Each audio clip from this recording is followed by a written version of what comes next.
Assalamualaikum warahmatullahi wabarakatuh. Selamat pagi anak-anak. Apa kabarnya hari ini? Semoga hari ini anak-anak dalam keadaan sehat walafiat dan tetap semangat. Nah, hari ini di pembelajaran tematik tema 4, kita akan belajar kembali mengenai teks eksplanasi. Masih ingatkah kalian apa itu teks eksplanasi? Nah, Bu Yusi review sedikit ya mengenai teks eksplanasi itu. Teks eksplanasi yaitu teks yang berisi tentang proses terjadinya suatu peristiwa ataupun fenomena alam, sosial, budaya, dan lain sebagainya. Ciri dari teks eksplanasi di dalam paragraf pertama berisi tentang pernyataan umum. Nah, pernyataan umum itu biasanya berisi tentang topik masalah yang akan dibahas ataupun permasalahan yang akan dibahas. Kemudian, di paragraf kedua dan paragraf selanjutnya berisi tentang deretan penjelas. Di dalam paragraf tersebut berisi tentang proses terjadinya sesuatu, kemudian faktanya, kemudian pembuktiannya, dan juga proses terjadinya sesuatu. Dan di paragraf terakhir kita sebut sebagai simpulan atau interpretasi. Di situ dijelaskan atau kesimpulan dari pokok masalah yang sedang dibahas.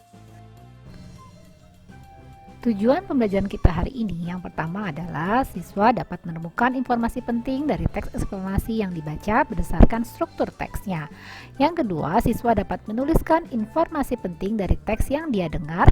Dan ketiga, siswa dapat menemukan kosakata tidak baku dari teks yang dibaca serta menentukan kosakata bakunya. Dan yang terakhir, siswa dapat melengkapi kalimat rumpang berdasarkan teks. Nah, anak-anak, di kegiatan hari ini nanti anak-anak akan menyelesaikan 3 buah tugas yang sudah Ibu Guru siapkan. Nah, kalian simak baik-baik video berikut ini beserta penjelasan yang Ibu Guru sampaikan. Selamat mengerjakan. Tugas yang pertama, bacalah Bu Pena 6B halaman 6-7 tentang teks yang berjudul Pembangkit Listrik Tenaga Air. Tuliskan informasi penting yang terdapat pada bagian pernyataan umum, pada bagian deretan penjelas, dan juga simpulan. Tuliskan jawabanmu di kolom jawaban USF. Tugas yang kedua, kalian diminta untuk menentukan informasi penting dari teks yang didengar. Langkahnya adalah 1. Dengarkan dengan saksama teks yang dibacakan oleh gurumu. Yang kedua, catatlah hal-hal penting dengan cara mencari jawaban dari kata tanya apa, siapa, di mana, kapan, mengapa, dan bagaimana. Yang ketiga, kalian tuliskan informasi penting tadi untuk masing-masing paragraf, lalu tulis jawaban kalian pada kolom jawaban USF yang tersedia. Jangan lupa tulislah dengan kalimat yang efektif. Dengarkan teks berikut. Judulnya, Bahasa Indonesia dinilai layak menjadi bahasa ASEAN. Bahasa Indonesia dinilai layak menjadi bahasa ASEAN karena merupakan bahasa dari negara dengan penduduk yang besar.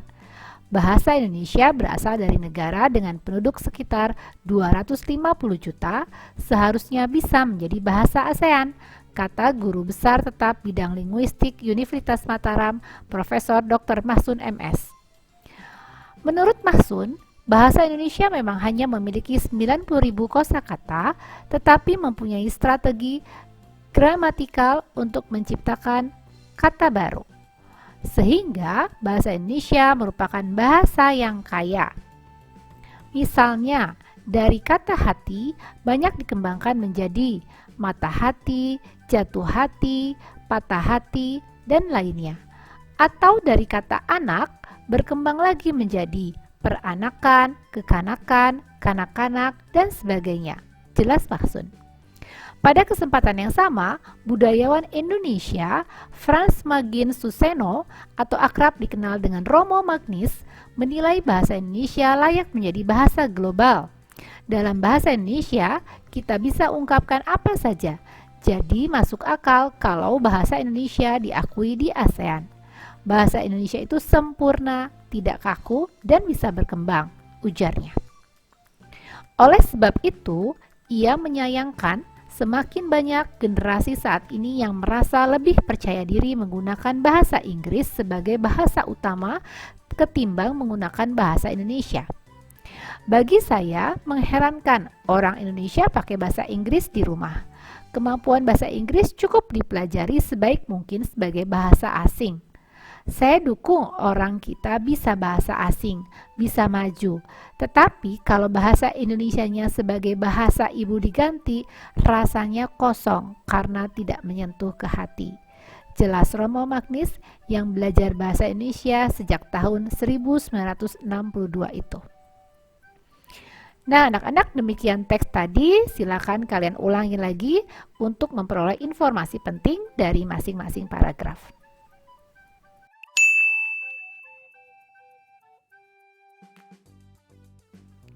Nah, sekarang kita akan menentukan kata yang tidak baku dari sebuah teks eksplanasi. Silakan buka buku Bupena kalian, Bupena 6B halaman 53. Di sana ada teks yang berjudul Arif Indonesia.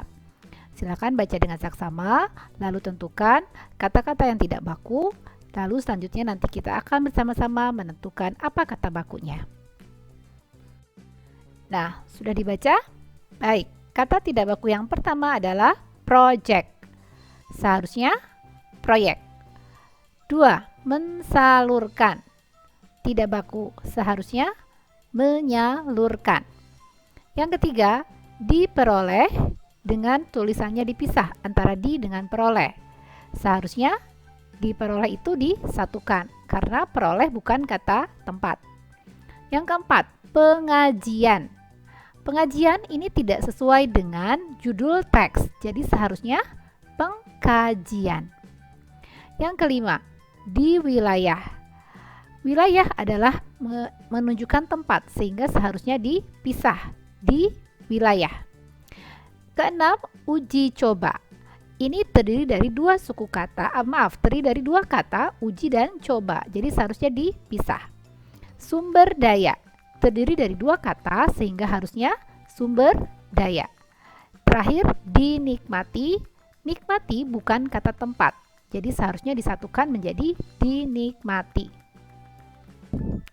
Tugas yang terakhir yaitu kalian diminta untuk melengkapi kalimat rumpang dari sebuah teks. Langkahnya adalah kalian bacalah teks di buku Bupena 6B halaman 69. Di sana ada sebuah teks yang kalian harus lengkapi dengan menggunakan bahasamu sendiri.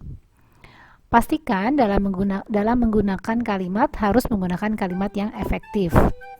Nah, kalian bisa membaca teks mengenai panel surya yang terdapat pada halaman sebelumnya atau halaman setelahnya sebagai tambahan informasi. Silakan tuliskan jawabanmu pada kolom jawaban USF. Nah, anak-anak, demikian tadi pembelajaran kita hari ini mengenai teks eksplanasi. Semoga kalian bisa mengerjakan tugas-tugasnya dengan baik ya. Nah, sebelum kita akhiri, mari kita tutup dengan bacaan hamdalah dan doa kafaratul majelis. Alhamdulillahirabbil alamin. Subhanakallahumma wa bihamdika asyhadu alla ilaha illa anta astaghfiruka wa atubu ilaik. Wassalamualaikum warahmatullahi wabarakatuh.